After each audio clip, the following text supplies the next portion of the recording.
आज प्रातःकाल एक समाचार हमें प्राप्त हुआ। बागेश्वर धाम के धीरेन्द्र कृष्ण शास्त्री बड़े प्रसिद्ध व्यक्ति हैं, पता नहीं महाराष्ट्र में संभवतः उनकी कथा चल रही है। तो कल मंच से उन्होंने हमें बड़ा सुनाया, 8 मिनट तक निग्रह चालीसा का पाठ करते रहे। तुम ऐसे हो, तुम वैसे हो, तुमको ये करना चाहिए, वो करना चाहिए। तो चूँकि उन्होंने व्यासपीठ से कहा, आरोप लगाया, अब वहाँ जाने का न मेरे, हालांकि उन्होंने कहा कि मैं आपसे पर्सनली आकर भी लूँगा। ठीक है भाई, स्वागत है, हमारे पास समय होगा, हम उस स्थान पर उपलब्ध होंगे तो मिल लेंगे। तो उन्होंने बहुत कुछ कहा कि भाई आपके पास ज्ञान होगा, शास्त्र ज्ञान होगा, लेकिन उसका कोई सदुपयोग समाज में नहीं दिखता। आप संतों की निंदा करते रहते हैं, संतों की निंदा करने वाला, दूसरे को नीचा दिखाने वाला, ज्ञान का अभिमान करने वाला व्यक्ति सबसे बड़ा धूर्त होता है। बहुत कुछ उन्होंने कहा। अब बात ऐसी है कि पहले दिन जब हम यहाँ आए थे, इन्होंने मुझे एक दर्पण दिया, बड़ा अद्भुत दर्पण है। किस कारीगर ने वो दर्पण बनाया मुझे नहीं पता, लेकिन अद्भुत दर्पण ऐसा है कि 2 तरफ से दिखता है, दोनों तरफ ऐनक लगा है।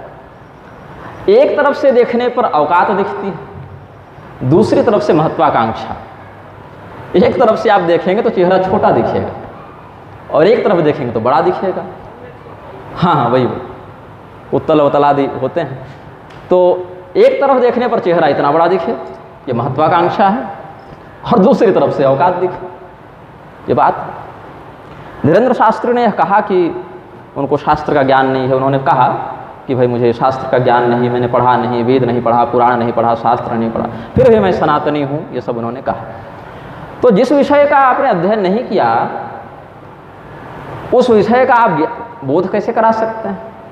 अगर कभी उनकी, उनके शिष्य की, उनके परिजन की, उनके गुरु जी की तबीयत खराब हो, भगवान न करे ऐसा हो, लेकिन अगर हो जाए और किसी ऐसे चिकित्सक के पास उनको ले जाया जाए जो कहे कि देखो मैंने कोई डॉक्टरी पढ़ी नहीं, लेकिन मैं स्वयं को डॉक्टर खानदान का मानता हूँ, जो कि बाप चाचा सब डॉक्टर ही रहे, तो आत्मा वे जाए थे पुत्र। पुत्र क्या है? पिता का ही वंश है, पिताजी नामी सर्जन रहे थे हमारे, तो थोड़ा तो हमहू सर्जरी कर दें, भले उतनी कुशलता से न करें, लेकिन फाड़ के तो सी देंगे। तो ऐसी स्थिति में क्या वो अपनी शल्य चिकित्सा ऐसे चिकित्सक से कराएंगे? नहीं कराएंगे। या कोई वाहन चालक कहे अरे हमारे पिताजी फाइटर प्लेन उड़ाते थे, एक बार देख लो कैसे उड़ाया और कैसे बैठाया, तो तीसरी बार में तुमसे बेहतर उड़ा देंगे। तो ऐसे पायलट पर भरोसा करके आप विमान पर नहीं बैठेंगे। तो स्वयं स्वीकार कर रहे हैं कि हमने शास्त्र नहीं पढ़े, हमने वेद पुराण स्मृति का अध्ययन नहीं किया, निग्रहाचार्य ने किया, ये भी स्वयं कह रहे हैं। लेकिन कहना क्या है कि आप मत बोलिए, मैं बोल सकता नहीं क्योंकि पढ़ा नहीं, आपने पढ़ा है लेकिन मत बोलिए। उन्होंने 2-3 संतों के, अपनी दृष्टि में जिनको वो संत मानते हैं, उनका उन्होंने नाम लिया, जिसमें तुलसी पीठ के रामभद्राचार्य, मलुक पीठाधीश्वर राजेंद्र दास देवाचार्य जी का नाम लिया, देवकी नंदन, बड़े भैया देवकी नंदन कहा उन्होंने, और रमण रेती वाले कारष्णी शरणानंद जी का नाम लिया। यही सब 4-5 का उन्होंने नाम लिया था। बागेश्वर धाम के नाम से नकली मंत्र चल रहे हैं, बागेश्वराय विद्महे और क्या क्या, नकली गायत्री। शास्त्र में प्रत्येक देवता का निश्चित मंत्र है, गायत्री है। शाबर पद्धति से कोई अपने इष्ट का अनुग्रह प्राप्त करके कुछ प्राप्त करने अलग बात है, लेकिन एक और मैंने सुना था, धीरेन्द्र शास्त्री ने कहा था, वेद मंत्रों को बदलने का समय आ गया, द्यौ शांति को द्यौ क्रांति कर दो। वेद हम आप नहीं बनाए ना, भगवान के निश्वास भूत अनादि वेद प्रकट होते हैं। ब्रह्मदेव ने वेद लिखे नहीं, ब्रह्मदेव को वेद प्राप्त हुए, और उतने ही प्राप्त हुए जितना का वो अधिकार रखते थे। आप इतने बड़े सिद्ध नहीं है कि वेद के मंत्रों को बदल दो। द्यौ शांति को अगर द्यौ क्रांति इसीलिए कर देना है कि देश में क्रांति आएगी, तो मन्यु सूक्त से मर्माणिते वर्मणा पढ़ दीजिए ना, जो युद्ध के लिए ही वेद मंत्र बनाए गए, बताए गए। ऐसे वेद मंत्र जो युद्ध परक ही हैं, संहार परक ही हैं, धर्म रक्षा परक ही हैं, इनका प्रयोग किया जा सकता है। लेकिन किसी को बदल कर किसी और विधान में जिसमें आपका अधिकार नहीं, और उल्टे नकली गायत्री बनाते चल रहे हैं। इतना ही नहीं, जिनको अपना वो गुरु बताते रामभद्राचार्य, वो भी ऐसा ही कर रहे हैं। अब पुरी शंकराचार्य जी का उन्होंने नाम लिया कि पुरी के शंकराचार्य जी बहुत अच्छे हैं, बहुत विद्वान हैं, त्यागी हैं, संत हैं। अब पूरी पीठ पर भी झगड़ा चल रहा है। एक और अधोक्षजानंद देव तीर्थ खड़े हैं, एक तरफ स्वामी श्री निश्चलानंद सरस्वती जी हैं, जिसमें स्वामी श्री निश्चलानंद सरस्वती जी असली हैं, अधोक्षजानंद नकली हैं। अधोक्षजानंद के पास पॉलिटिकल सपोर्ट है, स्पॉन्सरशिप है। शंकराचार्य जी के पास शास्त्र बल है, तपस्या है, त्याग है, परंपरा है, सब है। लेकिन ये समझ में नहीं आता, मुझे उन्होंने सलाह दी कि तुम पूरी शंकराचार्य जी के पास जाकर कुछ सीखो। ठीक है भाई, विद्या ग्रहण करने में क्या बुराई है, लेकिन एक और आप पूरी के शंकराचार्य जी को असली बताते हैं, उनकी प्रशंसा करते हैं। 2 दिन पहले वहीं थे वो। उन्हीं पूरी शंकराचार्य जी को नकली बताने वाले और हुर्रियत आतंकवादियों से कश्मीर में जाकर मिलने वाला अधोक्षजानंद रामभद्राचार्य का बड़ा खास व्यक्ति। लेकिन आपने कभी ये तो नहीं कहा गुरु जी को अपने जाकर कि गुरु जी आप नकली शंकराचार्य का समर्थन कैसे करते हैं, और इस बात पर मैं विरोध कर दूं कि भाई आतंकवादियों से मिलने वाला, कुंभ के मेले में हुर्रियत आतंकवादियों को निमंत्रण देने वाला व्यक्ति शंकराचार्य कैसे हो सकता है? हम उसको धर्म का गुरु कैसे स्वीकार करें? तो हमें संत निंदक बताते हैं कि हमने संत की निंदा कर दी। कोई आकर बम फोड़ जाए तो फिर गाली दोगे उसको कि मुसलमानों ने आकर बम फोड़ दिया, आतंकवादियों ने बम फोड़ दिया, और उनको निमंत्रण देने वाला तुम्हारे गुरु के लिए शंकराचार्य हो जाता है। ये सब बातों को ध्यान रखना चाहिए। फिर कहते हैं कि तुम सनातन धर्म के गुरुओं पर बड़ा बोलते हो, कभी मुसलमानों और ईसाइयों पर क्यों नहीं बोलते? ये भी एक आरोप लगाया। मैंने कहा बिल्कुल बोलता हूँ, बल्कि लिखा हूँ, कई पुस्तकों में लेख में लिखा हूँ। लेकिन ये बताओ कि हमने तो विरोध कर दिया, वृक्षों का हमने विरोध कर दिया, लेकिन अगले दिन हमने क्या देखा कि तुम्हारे कथित संतों में से एक बड़े हैं अवधेशानंद जी, अवधेशानंद गिरी। उन्होंने अपने प्रवचन में क्या कहा? प्यारी कुरान, पवित्र बाइबल और हमारे वेद समकक्ष रख रहे हैं। जिस व्यक्ति के लिए कुरान और बाइबल पवित्र और प्यारी है, राधे माँ को जो महामंडलेश्वर बना दिए, राधे माँ में क्या संतत्व है भाई? वो धर्म के किस परंपरा के किस सिद्धांत का आचरण करती है या करवाती है, और उनको महामंडलेश्वर बना दिया गया और हमने विरोध किया। तो क्या मैं संत की निंदा कर रहा हूँ कि मैं धर्म के शास्त्रीय प्रारूप के लिए बोल रहा हूँ, उसके लिए लड़ रहा हूँ? और फिर देखा यही नागपुर में मोहन भागवत, संतरों का अड्डा है ना नागपुर, शास्त्रों को बदलने की पैरवी करने लगे कि शास्त्रों को बदल देना चाहिए, शास्त्र पुराने हो गए, अधिवेशनों में कहते हैं। वही आरएसएस राष्ट्रीय मुस्लिम मंच और ईसाई मंच बनाती चल रही है। वहीं के इंद्रेश कुमार भगवान मर्यादा पुरुषोत्तम परब्रह्म श्री राम को इमाम हिंद बताते फिर रहे हैं। ऐसी स्थिति में अगर हम वृक्षों का विरोध कर भी दें तो उनको गले लगाने वाले तो तुम लोग ही हो। तो हमारा विरोध करना कहाँ तक सार्थक हो रहा है? इसके बाद अभी एक और प्रसंग सुनने में आया, सरकार जो है वो हर गांव में राम मंदिर बनवा रही है। ठीक है भाई, सरकार धर्मनिरपेक्ष है, लेकिन संविधान से धर्मनिरपेक्ष शब्द हटाएगी नहीं, लेकिन राम मंदिर बना रही है, बहुत अच्छी बात है। राम मंदिर में पुजारी कौन होंगे? बोले आदिवासी होंगे, दलित होंगे, किन्नर होंगे, सब होंगे। शास्त्र में जिसके लिए जो मर्यादा बताई गई है, यहाँ छोड़िए, मैं गर्भगृह में प्रवेश नहीं कर सकता क्योंकि मेरी अभिषेक परंपरा भिन्न संप्रदाय से हुई है, यहाँ आराधना विधान भिन्न संप्रदाय से है। धर्माधिकारियों में भी अन्य संप्रदाय के मंदिर के गर्भगृह में प्रवेश करना या अर्चना करना विहित नहीं होता है। अन्य संप्रदाय का व्यक्ति कामाख्या में जाकर पूजा नहीं कर सकता, हम अपनी परंपरा के आराधना को दूसरे के मंदिर में नहीं कर सकते। ये तो अलग अलग मर्यादा है। घर में सब रहते हैं, पिताजी हैं, पत्नी है, भाई है, भाभी है, बेटा है, बेटी है, लेकिन क्या सबके साथ एक ही प्रकार का व्यवहार हो रहा है? नहीं, उसकी मर्यादा निश्चित है। वैसे समाज में प्रत्येक व्यक्ति के लिए वर्ण आश्रम की दृष्टि से एक ही मर्यादा नहीं बताई गई, सबके लिए विभिन्न कर्तव्यों का निर्धारण किया गया। एक और कहोगे अभी ब्राह्मणों ने जाति बनाई, यही मोहन भागवत नागपुर से बोलकर गए ना, ब्राह्मणों ने जाति बनाई, जातिवाद मिटा दो। उधर मार्कंडेय पुराण के दुर्गा सप्तशती में स्वयं कह रहे हैं कि या देवी सर्वभूतेषु जाति रूपेण संस्थिता, और वहाँ पर अर्जुन कह रहे हैं कि उत्साद्यन्ते जाति धर्मा कुल धर्माश्च शाश्वता। जाति धर्म कुल धर्म शाश्वत है, और अगर ये जातिवाद ब्राह्मणों ने बना दिया और ब्राह्मणों ने शोषण कर दिया तो तुम जन्म से तो वर्ण व्यवस्था मान नहीं रहे, कर्मणा वर्ण व्यवस्था मान रहे हो कि जन्म से कोई ब्राह्मण क्षत्रिय वैश्य शूद्र नहीं, जो जैसा कर्म करे वो वैसा बन जाता है। तो फिर इनको तुम आदिवासी है, दलित है, किन्नर है, ऐसा क्यों बता रहे हो? फिर सीधे बोलो कि ब्राह्मणों की बहाली हो रही है, लेकिन वहाँ वोट बैंक नहीं है, वो पॉलिटिकल आकर्षण उसमें नहीं बनेगा। इसीलिए एक और कर्मणा वर्ण व्यवस्था का राग अलापने के बाद भी जब लिखते हो कि पुजारी किसको बना रहे हैं तो वहाँ जाति का स्पष्ट उल्लेख करते हो, उसका कर्म के बाद भी तुम जाति नहीं बदल पा रहे हो उसकी। तो शास्त्रीय सिद्धांत को यथावत भी नहीं रख पाए, विकृत करके भी ठीक से नहीं रख पाए। मलुक पीठ के स्वामी जी को हमने गौ सेवा के क्षेत्र में अभी फाल्गुन शुक्ल द्वादशी को यशोवर्धन सम्मान निवेदित किया था गौ सेवा के क्षेत्र में। प्रत्येक वर्ष 12 सज्जनों को दिया जाता है। तो 11 ने तो स्वीकार कर लिया, उन्होंने लौटा दिया। क्या कहा लौटाते हुए कि पहले उनको कहो कि सबके विरुद्ध बोलना बंद करें, सबके विरुद्ध बोलना बंद करें। रामभद्राचार्य ने अपने ग्रंथों में आदि शंकराचार्य जी को पागल लिखा, आदि शंकराचार्य जी को, रामानुजाचार्य जी इत्यादि को अंधा लिखा। आपने कभी उनका विरोध तो नहीं किया, अपितु आपने तो उनको सार्वभौम वैष्णव जगत गुरु बना दिया। मुरारी बापू ने श्मशान की अग्नि से फेरा दिलवा दिया, अली मौला करने लगे, उनके मंच पर जाकर तो आप हाथ जोड़ते हैं। व्यासपीठ पर अनधिकारी के द्वारा बैठकर अनधिकृत शब्दों का कीर्तन करवा देना आपकी दृष्टि में गलत नहीं है, और मैंने टोक दिया तो कहा कि सब पर बोलना बंद करें। तो अब क्या करें, मैं भी अली मौला करने लगूं? ये तो नहीं होगा ना। तो क्या मैं मंच पर बैठकर अली मौला करने वाले और श्मशान की अग्नि से विवाह जैसे पवित्र संस्कार को विकृत करने वाले से भी नीचे हो गया कि मेरे द्वारा दिया गया सम्मान उनको अनुकूल नहीं लगा? अब सम्मान ही तो कर रहे हैं, कौन से गाली दे रहे थे।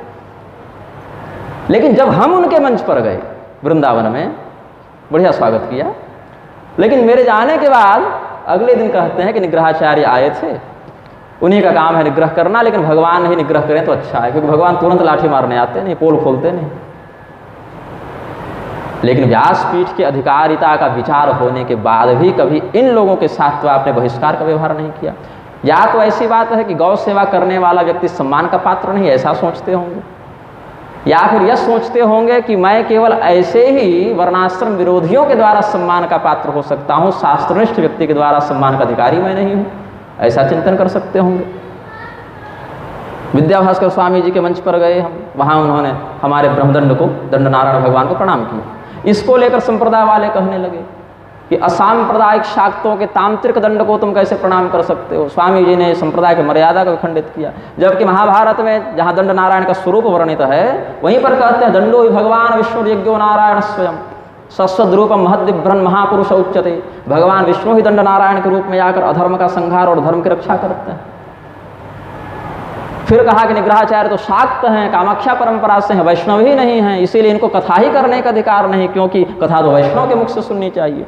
तो जहाँ श्रीमद् भागवत के श्रवण का महात्म्य वर्णित है वहीं पर कहा कि विष्णु के मुख से उत्पन्न होने के कारण ब्राह्मण वैष्णव है।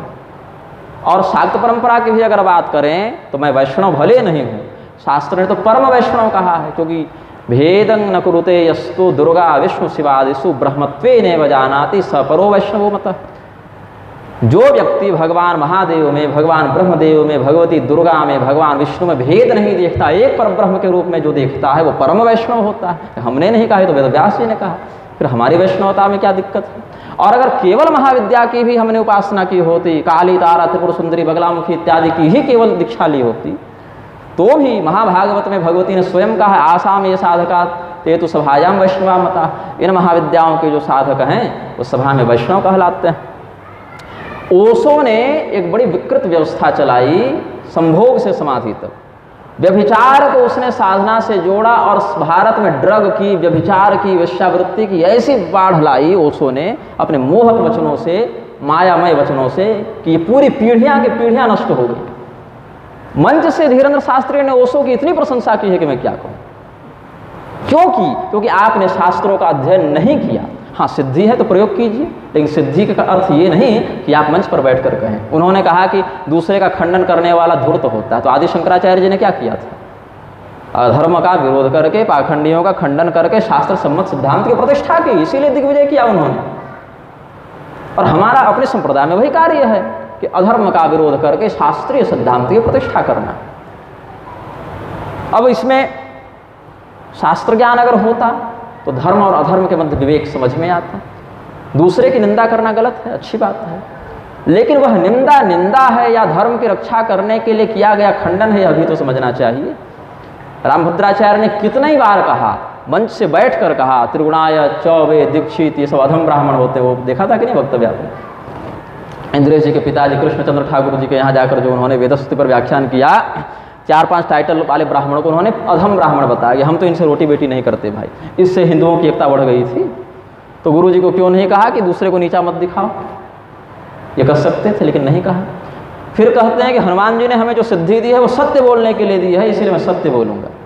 तो हनुमान जी ने ये नहीं कहा था कि सीता जी का परित्याग हुआ कि नहीं हुआ, उत्तरकांड असली है कि प्रक्षिप्त है, शंभुक वध हुआ कि नहीं हुआ। जिन बातों पर आपके गुरुजी और मेरा विवाद चल रहा है, हमने एक पुस्तक लिखी, फिर उन्होंने मेरे खंडन में पुस्तक लिखी, फिर हमने प्रतिखंडन में पुस्तक लिखी, फिर उन्होंने हमें शास्त्रार्थ की चुनौती दी, हमने स्वीकार किया, फिर उन्होंने कहा संस्कृत में शास्त्रार्थ करेंगे, हमने वो भी स्वीकार किया, फिर उन्होंने कहा कि काशी विद्वत परिषद मध्यस्थता करेगी, हमने स्वीकार किया और कहा कि शास्त्रार्थ में जो पराजित होगा वो प्राणों का परित्याग करेगा, क्योंकि माँ के दूध की चुनौती उन्होंने मुझे दे दी थी। तो हमने कहा करेंगे शास्त्रार्थ, लेकिन हारने वाला गंगा जी में कूद जाए। तो आज तक नहीं आए फिर शास्त्रार्थ करने के लिए। तो शास्त्रार्थ की परंपरा तो सनातन धर्म की विशुद्ध परंपरा है, जहाँ पक्ष और विपक्ष के लिए नहीं, शास्त्र के अर्थ को समाज के सामने विशुद्ध रूप में प्रकाशित करने के लिए चर्चा की जाती है। इसलिए नहीं कि किसके चेले कितने, अभी तो इसके लिए कि कौन से शास्त्र के तात्पर्य को विशुद्ध समझा जाए और कौन सा शास्त्र धर्म के मापदंड को यथावत रख सकता है, किसका पक्ष है, इसके लिए शास्त्रार्थ होता है। और शास्त्रार्थ में चुनौती भी क्या, मैं त्रिदंड फेंक दूंगा अगर ये सिद्ध हो गया।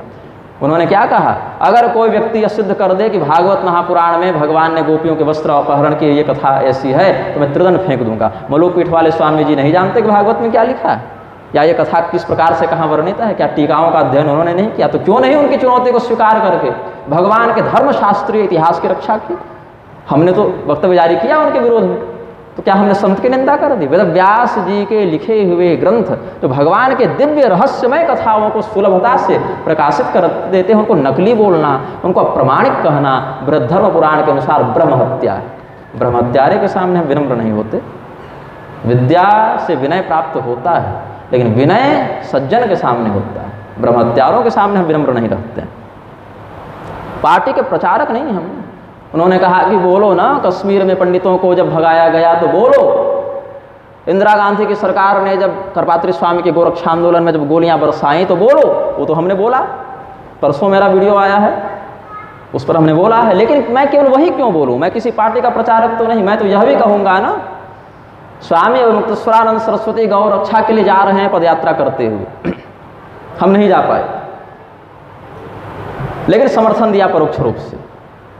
आज तो 10 साल से आपके फेवरेबल नेताओं की सरकार है, आपने गोरक्षा के लिए कितने कानून बनवा दिए, वो सरकार तो चली गई इंदिरा गांधी की। अब तो उन लोगों की सरकार है जिसके नेता को आपके गुरुजी अपना मित्र बताकर गले लगाते हैं। उन्होंने गोरक्षा के लिए कितने कानून बनाए ये बता दीजिए, बल्कि बीफ कंपनियों से चंदा बटोर कर घूम रहे हैं। वहां पर भी तो बोलो। राम मंदिर के लिए संघर्ष करने वाले राम भक्तों पर जिसने गोली चलवाई उसको तो पद्म विभूषण दे दिया आपके मित्र ने, वहां भी तो बोलो। मैं तो कहता हूं कि लोकतंत्र से ही हमको मतलब नहीं है। झंडे बदलते हैं, नारे बदलते हैं, वो भ्रष्टाचार वही रह जाता है। चेहरे बदलने से संस्कार नहीं बदल जाते। उनके गुरुजी ने चारों शंकराचार्यों को चुनौती दी, कोई मेरे सामने संस्कृत में 4-5 मिनट बोल कर दिखाए। ऐसे ऐसे शिष्य हैं शंकराचार्य जी के, तो धारा प्रवाह ऐसी संस्कृत बोले कि 7 जन्म में शब्दकोश में वो पता न चले कि इसका अर्थ क्या है। ये सत्य। हमने भी संस्कृत में उत्तर दिया उनको उस समय, प्रतिनिधि बनकर नहीं, किसी का स्वतंत्रता से। लेकिन तब आपने नहीं कहा कि हमारे गुरुजी बाकियों को नीचा कैसे दिखा रहे हैं, ये नहीं कहा ना। दलाई लामा बौद्ध नास्तिक, सनातन धर्म का विध्वंसक, गौमांस भक्षक भारत में आया। कारश्मी शरणानंद जी ने, रमण रेती वाले ने ब्राह्मणों को बुलाकर मस्तक पर पैर पर मस्तक धरवा दिया। जो वेद का अध्ययन करके यज्ञोपवीत के द्वारा अधिकृत होकर जो वेद का अध्ययन कर रहा है, वो ब्राह्मण को आप पतित बना रहे हैं। भगवान कृष्ण की भक्ति का उपदेश करना छोड़कर एक नास्तिक के चरणों पर उसका मस्तक झुकवा रहे हैं और नास्तिक के पैर को धुलवा रहे हैं, अभिषेक करवा रहे हैं, और वो भी वैदिक मंत्र से, जो अवैदिक मत है। पुरुष सूक्त से, जहां भगवान नारायण की पूजा जिस मंत्र से होती है, उस मंत्र से आप एक नास्तिक गौभक्षक की पूजा करवा रहे हैं, स्वयं को संत बोलते हैं। और हमने विरोध किया तो हम संत के निंदक हो गए। बागेश्वर धाम वाले कहते हैं मैं पर्सनली मिलने आऊंगा, अकेले मत आना, सबको बटोर कर आना, एक साथ सबसे बात करूंगा। देवकी नंदन बड़े भाई हैं, 10 साल से देवकी नंदन के घर में कोई नहीं मरा, क्या 20 साल से सूतक नहीं मानते वो? किसी के जीने मरने पर उनको अशुद्धि नहीं लगती? सन्यासी तो नहीं है ना, गृहस्थ है ना। महासाम्राज्य अभिषेक के बाद हम पर भी नहीं लगता, लेकिन फिर भी मानता हूं न बुद्धि भेदम जनयत के आधार पर। कि नहीं संसार में हूँ तो लोक व्यवहार के लिए मानूंगा। मेरे भी बाल बड़े थे ना, मुंडन तो कराया हमने पुराने चित्रों में, देखा जा सकता है। तो देवकी नंदन के घर में, अनिरुद्धाचार्य के घर में शेविंग रोज हो रही है, किसी के मरने पर भी मुंडन नहीं हो रहा। ये कैसा धर्म है भाई तुम्हारा? सामान्य शुद्धि अशुद्धि का जब पालन नहीं हो सकता है तुमसे, तो तुम धर्म का व्याख्यान कैसे करते हो? अरे तुम तो बैठकर सीखो, अभी पढ़ो, पवित्रता क्या है, अपवित्रता क्या है, अधिकारिता क्या, उपदेश ही देने आ गए। जो गिरोह बन गया है ना, जो कहा गधा भी आ जाए और पैसा दे दे तो उसको जगत गुरु बना देंगे हम लोग, हाँ वही गधे वाली बात है, बस पैर दो हो गए। जितने चेले नहीं हैं उससे अधिक जगत गुरु हैं। चेला आ रहा है 10, 20, 50 लाख दे रहा है, 60 लाख में तो हमारे पास ऑफर आए, आपको भी जगत गुरु बना देते हैं। मैंने कहा मुझे धर्म का व्याख्यान करने के लिए रजत सिंहासन की आवश्यकता नहीं, मैं सद्धर्म सिंहासन पर पहले से विराजमान हूँ। भगवान श्री रामचंद्र जी के पास रथ नहीं था, रावण के पास था, विभीषण जी को चिंता हुई, तो धर्म में रथ का उन्होंने उपदेश किया कि नहीं? यही रथ है, यही सिंहासन है, यही अधिकार है, उसके लिए अलग से वैभव प्रदर्शन की आवश्यकता नहीं होती। वेद मंत्रों को बदलने का दुस्साहस, ओशो जैसे नास्तिक की प्रशंसा, बौद्धों के आगे माथा झुकाकर भगवान नारायण के मंत्रों से उसकी पूजा करवाने, मनुष्य की पूजा करवाने का दुस्साहस करने के बाद भी ये लोग संत बने हुए हैं। अब एक और प्रकरण अभी चल रहा है, कोई सोहेल नाम का लेक्चर है, वो योगा क्लास चलाता है, हिंदू लड़कियों को अभद्रतापूर्वक आलिंगन आदि करके योगा सिखाता है। ये बड़ा सोशल मीडिया पर वायरल हुआ। तो मुझे कह रहे हैं तुम सोहेल का विरोध क्यों नहीं करते? सोहेल के पास हिंदू लड़कियां गई कैसे? उनके घर में जवान जवान लड़कियों के मन में ये बुद्धि कहाँ से आई कि हमको मुसलमान के पास जाकर योगा सीखना है और अपने शरीर का स्पर्श करने देना? मैं तो वहाँ रोकूंगा ना उसको। वहाँ जाने के बाद क्या हो रहा है ये छोड़ो, उसको घर में तो संस्कार दो ना। और हिंदू मुसलमान छोड़ो, एक जवान लड़की को दूसरे जवान पुरुष से स्पर्श पूर्वक, आलिंगन पूर्वक योगा सीखने की आवश्यकता क्या है? वो पातिव्रत्य कहाँ है? वहाँ पर हम उसको सदाचार की शिक्षा देंगे, वहाँ तक पहुँचने ही नहीं देंगे। और अगर फिर भी उसके माता पिता इतने निर्लज्ज हैं, उसकी बुद्धि इतनी भ्रष्ट हो गई है, तो फिर जाओ, अपने कर्म का दुष्परिणाम तुम स्वयं भोगो, वहाँ पर मेरी कोई सहानुभूति नहीं है। हाँ, बलपूर्वक उठा कर ले जाए तो युद्ध करेंगे तुम्हारे लिए, लेकिन तुम अपनी इच्छा से गई हो। पहली बार जब उसने तुम्हारा स्पर्श किया भद्रतापूर्वक, उसी समय तुमको फटकारना था, तुमको तो अपना भी आनंद लेना है। यह विकृति मन में पहले से, चरित्र ही जब नहीं बचा तो हम क्यों ऐसे लोगों के लिए लड़ते चले? मलुपीठाधीश्वर जी को मुरारी बापू में भगवान दिख जाते हैं, रामभद्राचार्य में भी दिख जाते हैं, स्वर्णानंद में भी दिख जाते हैं। जितने ये सब घूम रहे हैं पाखंड वृत्ति वाले, सब में भगवान दिख जाते हैं, हमारे अंदर भगवान नहीं दिख पाते। क्यों दिखेंगे? हमारे भी 1 लाख चेले हो जावे और मीडिया कंपनियों से हमारे भी 60 गांठ हो जावे और 10-20 लाख देकर हम भी अपनी कथाएं टीवी पर लाने लग जावे, हमारे अंदर का भगवान तुरंत दिख जाएगा। 50-60 करोड़ की प्रॉपर्टी हो जाए तो हृदय का भगवान साक्षात्कार तुरंत हो जाएगा। वो नहीं है, इसीलिए हमारे अंदर का ब्रह्म उन्हें नहीं दिख रहा। रविशंकर ने जाकिर नायक के सामने जाकर माथा झुकाया कि नहीं झुकाया? रविशंकर ने वर्णाश्रम के विरोध में क्या कुछ नहीं किया, रामदेव ने क्या कुछ नहीं किया, सन्यासी बनाने की वैकेंसी निकालने लगे। सीरियल जब आया था रामदेव के बायोपिक के रूप में, तो क्या दिखाया कि ब्राह्मणों ने शूद्रों का शोषण किया। एक बहुत भयंकर वैमनस्य फैलाया गया सनातन धर्म के अंतर्गत। तो वो जन्मना ब्राह्मण थे कि कर्मणा ब्राह्मण थे? जन्म से तो तुम मानते नहीं, और कर्म से वो शोषण कर रहे थे, तो शोषण करने वाला ब्राह्मण तो हो नहीं सकता। ब्राह्मण तो सत्यनिष्ठ होता है, तपस्वी होता है, दयालु होता है, त्यागी होता है। वो तो त्यागी संतोषी था नहीं, तो तुमने ब्राह्मण के रूप में क्यों उसको दिखाया?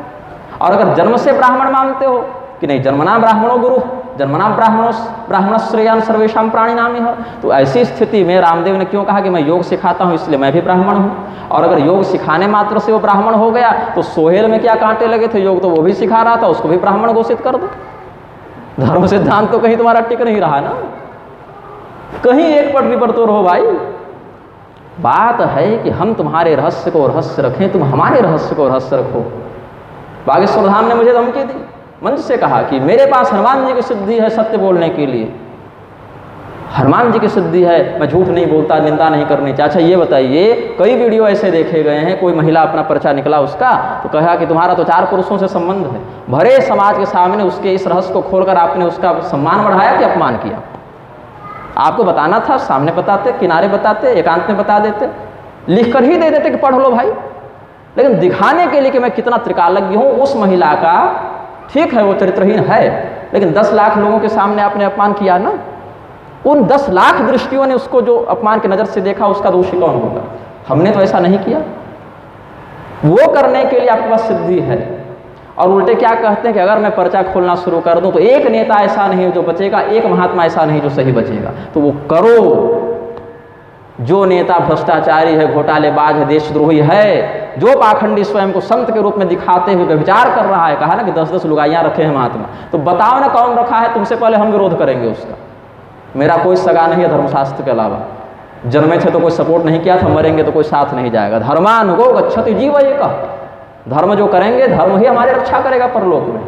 यमराज के सामने हम ये नहीं कहेंगे कि अमुक ने हमारा सपोर्ट किया, हमने जो किया अपना भोगेंगे, आगे बढ़ेंगे। तो ये कौन सी सत्यनिष्ठा की सिद्धि है भाई, कि तुम जान रहे हो कि वो आतंकवादियों से मिला हुआ नेता है, लेकिन जनता को तुम सतर्क नहीं कर रहे, तुम मजे ले रहे हो। अरे गड्ढा में कूद रहा है, कूदने दो। तुम जान रहे हो कि ये पाखंडी है, व्यभिचारी है, साधु बनकर घूम रहा है, लेकिन जनता को बता नहीं रहे हो कि तुम इसके चक्कर में मत पड़ना। अगर इतनी ही सत्यनिष्ठा है तो पर्चे में उन दुष्टों के भी नाम प्रकाशित करो। और अगर तुम मुझे दुष्ट समझते हो तो पर्चा निकाल कर बताओ, हमने कब मांसाहार किया, कब मदिरापान किया, कब ड्रग ली, कब किसी से पैसा लेकर किसी का विरोध किया, या पैसा लेकर चुप रह गए, या कभी व्यभिचार किया, किसी का उस प्रकार से अवगम्यागमन किया हो, तो पर्चा निकाल कर बताओ। इतना विश्वास हमको अपने माता पिता गुरु के संस्कार पर है, हृदय में बैठे परमात्मा को साक्षी रखकर ये शपथ कर सकते हैं। लेकिन जिसको तुम सच में मान रहे हो कि वो व्यभिचारी है, बलात्कारी है, दुराचारी है, रामभद्राचार्य के उत्तराधिकारी पर जब नाबालिग वाला केस हुआ था तो तब पर्चा क्यों नहीं निकला भाई? तो गुरु भाई हैं आपके। तो इस प्रकार से धर्म का अनुशासन, और हिंदुओं की भीड़ तो निर्मल बाबा के पास भी लग रही है, अजमेर भी लग रही है, शिरडी भी लग रही है, कहीं भी लग जा रही है। उसको शॉर्टकट चाहिए कि कुछ मैं कर दूं और अगला मानी हम हैं। हिंदू को तो ये बनना है, ऐसा नहीं हो सकता ना। सिद्धि दी क्यों गई है? केवल ये बताने के लिए कि तुम्हारा किसके साथ अवैध संबंध है और तुमने घर से गोभी खाकर प्रस्थान किया कि भिंडी खाकर प्रस्थान किया, इसके लिए सिद्धि है। धर्मशास्त्रों की अक्षुण्णता को वर्तमान में विद्यमान रखने के लिए, वर्णाश्रम व्यवस्था को विद्यमान रखने के लिए। परसों मिले थे ना वो इंद्रेश और अनिरुद्धाचार्य, ये सब मिले थे। तो इंद्रेश जी के पिताजी के विरोध में हमने बोला था, वो अग्रवाल का कोई लड़का था, वो चाइनीज लड़के से विवाह करके आ गया था। इन्होंने बड़ी प्रसन्नता से उपलब्धि के रूप में उसका बखान किया। अरे भाई वो द्विजाति है, अपने कुलधर्म को भ्रष्ट कर रहा है, उसके पितर नरक जा रहे हैं, तुम व्यासपीठ से उसकी उपलब्धि का बखान कर रहे हो। और यहाँ अर्जुन रो रहे हैं कि वर्ण संकरता से पितरों का नाश होता है, उत्साद्यमते जाति धर्मा कुल धर्माश्च शाश्वता। ये अर्जुन का विलाप हो रहा है विषाद योग में। उस जाति धर्म कुल धर्म वर्णाश्रम को बचाने के स्थान पर अट्टहास हो रहा है कि वाह चाइनीज लड़की से विवाह करके आए, बड़ी सुशील थी, शाकाहारी थी। चाइनीज शाकाहारी हो गया तो इससे बड़ा सौभाग्य क्या है? ब्याह लाओ। आपको 2 थप्पड़ लगाना था। तुम्हारे कुल में, वैश्य कुल में यज्ञोपवीत की परंपरा खंडित हो गई, तुम लक्ष्य के साथ आए हो। मैं बहिष्कार करता हूं सेठ का, तुम अपने पूर्वजों की कृति पर कलंक हो, ये उद्घोष करना था। मैं नहीं आता तुम्हारे घर दोबारा। डोनेशन से बड़ा धर्म कोई नहीं बचा कलियुग। डोनेशन सबसे बड़ा देवता, डोनेशन सबसे बड़ा सिद्धांत, डोनेशन सबसे बड़ा धर्म। बागेश्वर धाम ने कहा हमारे गुरुजी को सरकार 1.5 लाख महीना देती है। गुरुजी बोलते हैं कि कहाँ देती है? अब गुरुजी जगत गुरुजी हैं, दावा करते हैं कि ऋग्वेद से लेकर हनुमान चालीसा तक सब हमारे कंठे पर है। और जब शास्त्रार्थ की बात आई तो हमने जिन ग्रंथों से प्रमाण दिए उनको खोजने लगे मार्केट में, कहाँ मिलेंगे ये ग्रंथ। तो हमने ही अपने पैसे से खरीद कर उनको भेजा कि पहले आप इन ग्रंथों को पढ़िए और तब आइए शास्त्रार्थ करने। तो चिढ़ गए। ऋग्वेद से लेकर हनुमान चालीसा तक कंठ में। हमने कभी नहीं कहा कि मैं सर्वज्ञ हूँ, मैं पूर्ण ज्ञानी हूँ। हमें उपदेश दे रहे थे कि तुम पूर्ण ज्ञानी नहीं हो सकते, वो तो तुम्हारा गुरु भी नहीं हो सकता। त्रिदंड फेंक दूंगा, त्रिदंड फेंक दूंगा कि धमकी बार बार देते, यही दिखाने के लिए धारण किए थे क्या? पर्सनली क्षमा जो है। अब फिर कहते हैं कि सोशल मीडिया पर क्यों बोलते हो? इसीलिए बोलता हूँ क्योंकि आप लोग जो ये बकवास करते हैं ना, ये सोशल मीडिया के माध्यम से लाखों लोगों तक बात पहुँचती है और लाखों लोग भ्रमित होते हैं। अगर हम एकांत में आपसे मिल भी गए, आपने मेरी बात मान भी ली, तो क्या आप दोबारा एक बयान जारी करेंगे कि कल जो हमने वक्तव्य दिया वो गलत था, निग्रहाचार्य ने बताया तो हम अपने वक्तव्य में सुधार करते हैं? ऐसा करने का साहस है? नहीं, टीआरपी घट जाएगी, बदनामी हो जाएगी। इसीलिए यदि आप एकांत कमरे में हमारी बात को मान भी लें तो वो 1 लाख लोग जो आपके कारण भ्रमित हुए वो सुधरने से रहे। इसीलिए अपने संसाधनों के आधार पर हम भी सार्वजनिक बात कहते हैं। धर्म का कल्याण कैसे हो, धर्म का विकास कैसे हो। कह रहे हैं मुसलमानों को सनातनी बनाने पर ध्यान दो। जो पहले से स्वयं को हिंदू कह रहे हैं उनको पकड़ कर पूछिए गोत्र क्या है तुम्हारा? पता नहीं। अगर पता है तो प्रवर क्या है तुम्हारा? वहाँ तक तो पता नहीं। अच्छा तुम्हारे कुल में यज्ञोपवीत की परंपरा थी, क्या हुई? पता नहीं। आज तो ये पीढ़ी है हिंदुओं की कि भगवान श्री रामचंद्र जी 4 भाई के नाम क्या थे, उनकी पत्नियों के नाम क्या थे, ये नहीं पता है। तुम उसको सनातनी बनाने जा रहे हो। अरे भैया पहले घर संभालो। आज जो अपने कुल परंपरा की मर्यादा को तोड़कर स्त्री पुरुष आगे बढ़ा, कल वो जाति वर्ण की मर्यादा को तोड़कर आगे बढ़ेगा, और जाति वर्ण की मर्यादा को तोड़कर आगे बढ़ेगा तो धर्म की मर्यादा को तोड़कर धर्मांतरण करेगा। प्रारंभ वहां रोक दो उसको, कुल धर्म में ऐसी निष्ठा अपनाओ कि वो वहां से अतिक्रमण ही ना करे। कोई व्यक्ति आत्महत्या करने के लिए चौथे तल्ले पर जा रहा है तो पहले तल्ले की सीढ़ी पर पकड़ लो ना, चौथे तल्ले तक उसको पहुंचने ही क्यों देना। कंगना रणावत ने कहा कि मैं बीफ खाती हूँ, गोमांस खाना मेरी इच्छा है, मुझे अच्छा लगता है। वो कंगना रणावत आज हिंदू शेरनी बन गई। रामभद्राचार्य से गए तो लिपट के आशीर्वाद दिया और हवन करने बैठा दिया जो गोमांस खाकर आई है। यज्ञ भूमि से बाहर जिसको निकाल देना था उसको बैठाकर हवन करा रहे हैं, सेल्फी खींच रहे हैं लोग सेलिब्रिटी के साथ। उज्जैन मंदिर में जब आलिया भट्ट और रणवीर कपूर प्रवेश कर रहा था, गोमांस भक्षक ये लोग, हिंदुओं ने विरोध किया, लाठी चलाने कौन मुसलमान आया था कि हिंदुओं की ही पुलिस आई थी, और सरकार किसकी थी ये भी बुंदेलखंड वालों को बताना पड़ेगा मुझे। महाकाल मंदिर में आग लगी तो लोग रो रहे हैं, गा रहे हैं, भगवान का अपमान तो तुम कर रहे हो। पुजारियों को क्या चाहिए था कि ठीक है भाई हम प्रशासन से नहीं लड़ सकते, लेकिन ऐसे मलेच्छों को हम मंदिर में नहीं घुसने देंगे, और अगर प्रशासन का आश्रय लेकर ये मंदिर में घुसते हैं तो हम ही लोग फिर जा रहे हैं मंदिर से, तुम ही देखो। ये कर सकते थे लेकिन नहीं किया। लोभ से ग्रस्त ब्राह्मण, कायरता से ग्रस्त क्षत्रिय, कंजूसी से ग्रस्त वैश्य और अहंकार से ग्रस्त शूद्र कभी धर्म के उत्थान का कारण नहीं बन सकते। ब्राह्मण में संतोष, क्षत्रिय में पराक्रम, वैश्य में उदारता और शूद्र में सेवा भाव रहेगा। एक साथ चार खंभे रहेंगे, छत कभी नहीं गिरेगी। इसको छोड़ दिया तुम लोगों ने, इसको बदल दिया, और मैं चुप रहूं, मैं नहीं बोलूं। एक तो तुम बोल नहीं रहे, मुझे बोलने दे नहीं रहे। ये स्तर हिमता है हिंदुओं की। 10 साल से तुम्हारे पक्षधरों की सरकार है, कितनी लाख गाय कटी, उनकी चमड़ी को खींचकर क्या क्या नहीं कर दिया गया। और गाली देने के लिए करपात्री स्वामी के समय चेहरे और पार्टियां बदलती हैं। जो आज दूसरे पार्टी में रह के घोटाला करके भगवान को गाली दिया ना, कल तुम्हारी पार्टी में आ जाए तो केस रफा दफा हो जाता है, वो तो हिंदुओं का योद्धा बन जाता है। यमराज के यहाँ का न्याय ऐसा नहीं चलता। रामभद्राचार्य एक तरफ कहते हैं मैं सभी हिंदुओं से रोटी बेटी करवाऊंगा। वर्णाश्रम व्यवस्था का अतिक्रमण करने के दंडस्वरूप गवार्थे ब्राह्मणार्थे व वर्णानां वापि संकरे, यह आदेश है। वर्ण संकरता से धर्म को बचाने के लिए, गौ ब्राह्मण अनाथ बालक स्त्री की रक्षा करने के लिए शस्त्र धारण करना चाहिए सनातनियों को, चाहे ब्राह्मण हो, क्षत्रिय हो, वैश्य हो, शूद्र हो, कोई हो। धर्म की रक्षा करने के लिए वहाँ तुरंत खड़े हो जाना चाहिए। और जो वर्णाश्रम व्यवस्था को ही मटियामेट करने पर तुले हुए हैं, ऐसे रामभद्राचार्य और रविशंकर और ये रामदेव, इनके साथ मंच साझा करने में न मलुपीठ वालों को शर्म लगती है, न बागेश्वर धाम को शर्म लगती है। जिस वर्णाश्रम की रक्षा करने के लिए आप हनुमान जी के भक्त हैं, हनुमान जी किनके भक्त हैं? श्री राम जी के भक्त हैं। और श्री राम जी क्यों आते हैं? श्रुति सेतु पालक राम तुम जगदीश माया जानकी। भगवान आते हैं धर्म की रक्षा करने के लिए, वेद की रक्षा करने के लिए, गौ की रक्षा करने के लिए। हनुमान जी के भक्त स्वयं को बताते हैं, जब इन्हीं के पक्षधरों की सरकार काशी विश्वनाथ कॉरिडोर के नाम पर हनुमान जी के तुलसीदास जी के द्वारा स्थापित मंदिर को तोड़ रही थी, तब इनकी हनुमान भक्ति कहाँ गई थी? बस अवैध संबंधों का प्रचार करने के लिए हनुमान जी की सिद्धि काम आती है। जब देवालय टूटते हैं, मंदिर टूटते हैं, तो सरकार के खिलाफ बोलने की क्षमता क्यों नहीं होती इनकी कि हनुमान जी का मंदिर तुमने कैसे तोड़ा, हमारे शास्त्रीय पौराणिक देवालयों को भ्रष्ट कैसे किया? तब नहीं बोलते, तब सिद्धियां काम नहीं करती इनको। ये कालीचरण, हिंदू तो कालीचरण के गायकी पर मुग्ध हो गया, वो वर्णाश्रम विरोध करके साईं बाबा का प्रचार किए जा रहे हैं। कोई भी कहीं भी कुछ भी बोल दे रहा है, बस नाम लेकर किसी का विरोध मत करना भैया, क्योंकि बाजार खराब हो जाता है। शास्त्र ने कहा गुरोरप्यवलिप्तस्य कार्य मजानत, जो कार्य और अकार्य में अनभिज्ञ हो ऐसे गुरु का परित्याग कर देना चाहिए। गुरुओं ने स्वयं को भगवान के ऊपर जिस दिन कर लिया,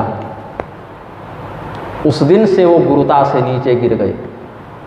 भगवान आपके आराध्य हैं, आपके सेवक नहीं है भगवान। भगवान जो हैं सनातन धर्म के धारक भी हैं, रक्षक भी हैं और प्रवर्तक भी हैं। स्वयं रामो विग्रहवान धर्म, भगवान श्री रामचंद्र जी स्वयं विग्रहवान धर्म है। अशास्त्रीयता का प्रसारण करते करते, मैं निंदा नहीं करता किसी की, मैं खंडन करता हूँ, क्योंकि वही मेरा काम है, उसी में मेरी बहाली है।